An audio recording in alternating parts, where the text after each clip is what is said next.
Putain. Ok, vous êtes prêts? Ouais. Allez, top, c'est parti. Oh merde. Il a remis. Il a remis.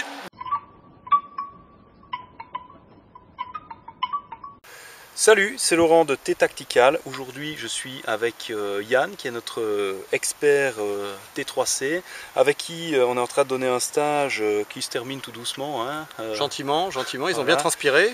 Donc, ça, c'est pas mal.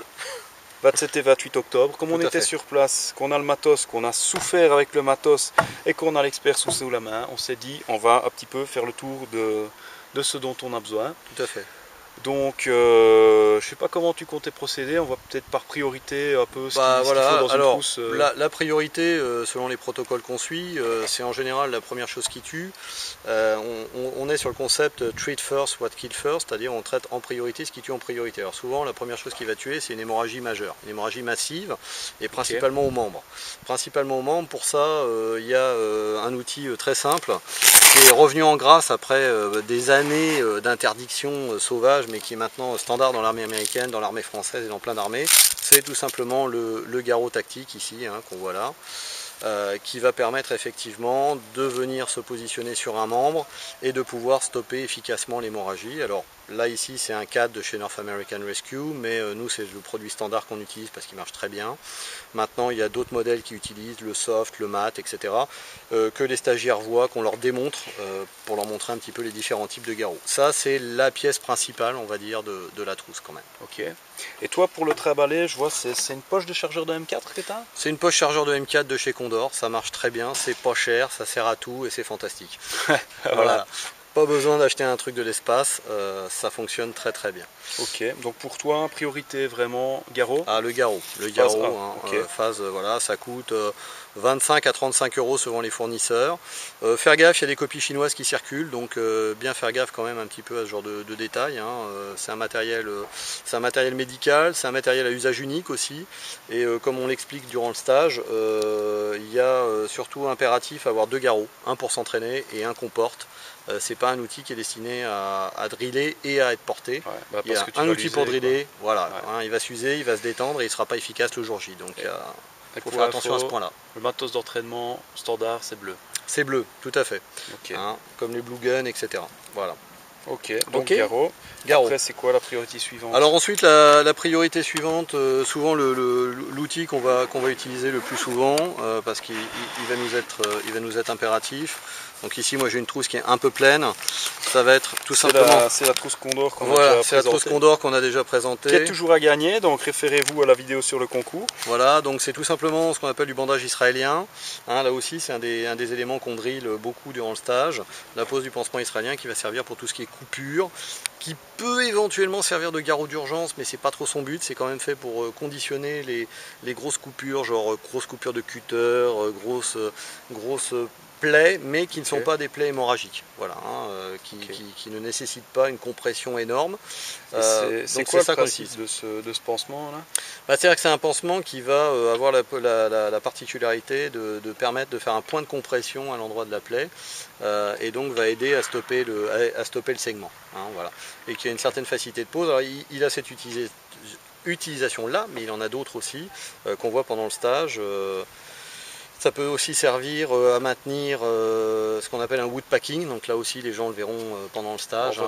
C'est une autre façon de traiter une hémorragie qui est placée dans un endroit où on ne peut pas utiliser le garrot. Hein, voilà, donc. Pour les petits curieux, on va faire une vidéo de retour assez rapide sur le stage, vous verrez un peu ce que c'est.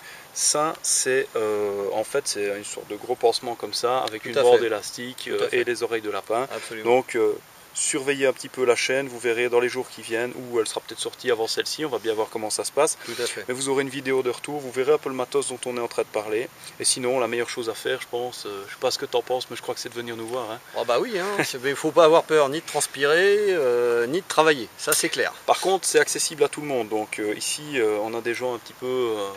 de tous les horizons. Ouais, voilà, n'importe quelle condition physique, on a des dames, des messieurs, il n'y a pas de problème d'âge. Le truc, c'est qu'il faut quand même être plein de bonne volonté et pas avoir peur de trop se salir parce qu'on est un petit peu motivé, ça c'est clair, motivation.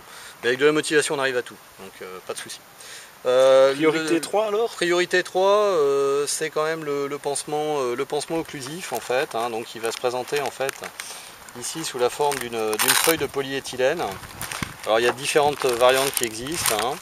On peut utiliser des choses comme le Hopside par exemple, donc ça se présente sous la forme d'une feuille de polyéthylène qui est enduite d'un gel adhésif et qui va nous permettre de traiter en fait les impacts de balles dans la zone pulmonaire, qui crée une dépression dans la zone pulmonaire, donc on va le traiter avec ce type de choses, mais ça réclame un protocole de pose qui est bien spécifique, ça se pose pas n'importe comment et il faut suivre un protocole bien précis.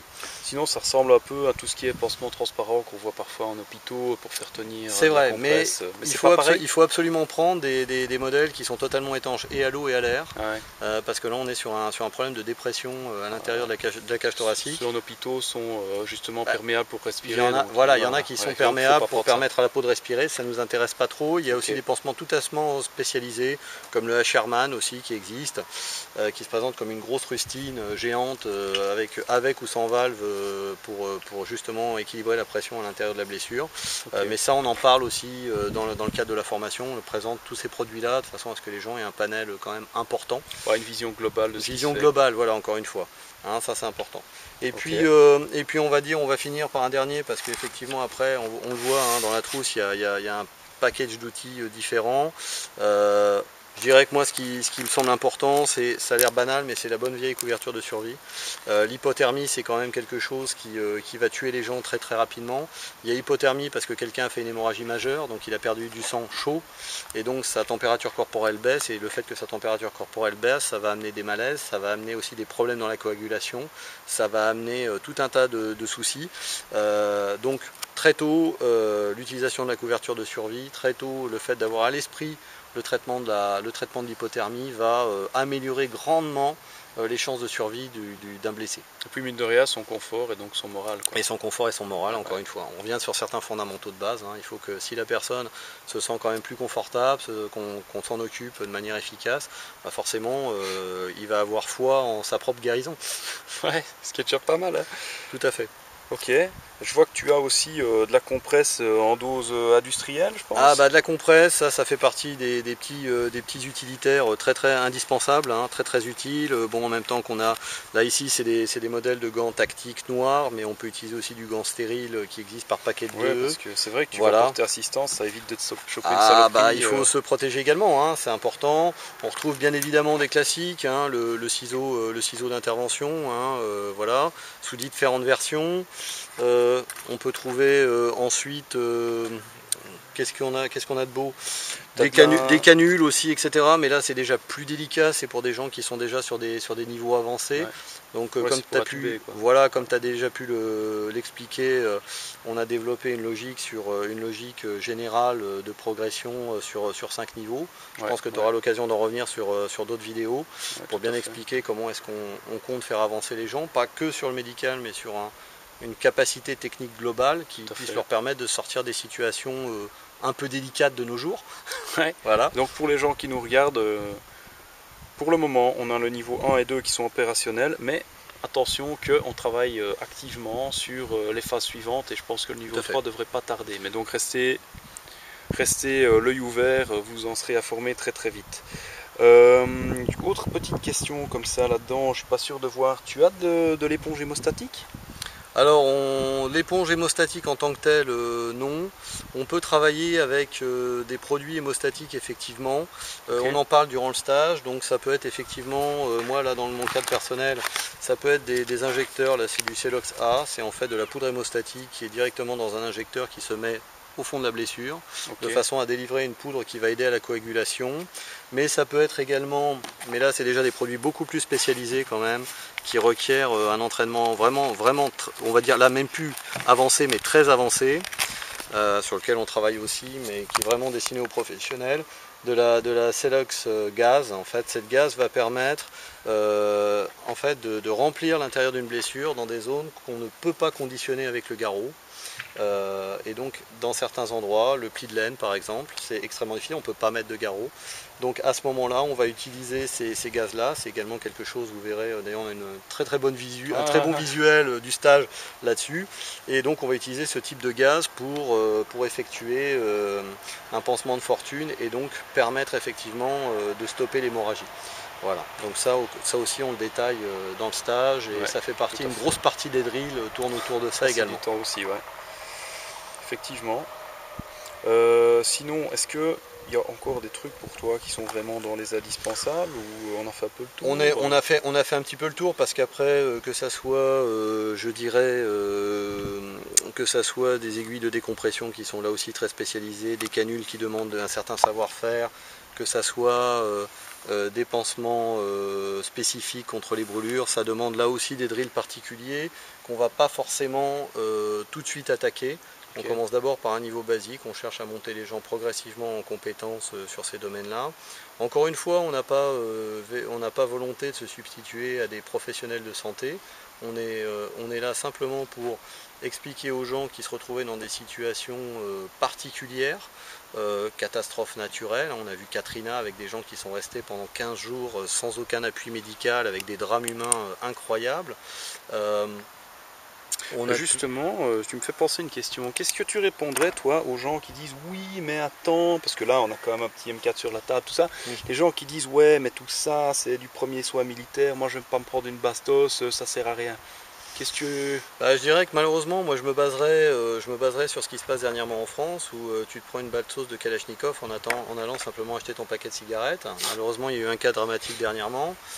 Alors, à partir de là, je dirais que dans une logique, ne serait-ce déjà que d'ouverture d'esprit d'une part, de préparation opérationnelle de l'autre, et encore une fois, comme je le disais, parce qu'on peut être rattrapé par des événements d'une ampleur qui nous dépasse totalement. Je parlais de Katrina tout à l'heure, par exemple, il y a eu la tempête de 90 en France, donc ce sont des choses qui arrivent de plus en plus fréquemment. On a malheureusement en ce moment une série de catastrophes naturelles assez sympathiques et de tempêtes qui nous sont tombées sur la figure. Je ne parlerai pas des risques d'attentats. Je ne parlerai pas de ce genre de choses. Et puis, pour même faire plus simple, le mec qui vient de se faire un crash de voiture, à qui manque un bras, tu peux intervenir.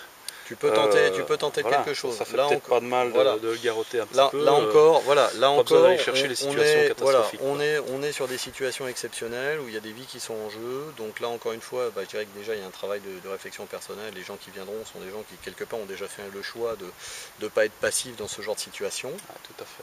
Voilà, et ensuite qui effectivement cherchent aussi des réponses à des questions et des questions auxquelles ils n'ont pas trouvé de réponse comme ça facilement. Ouais.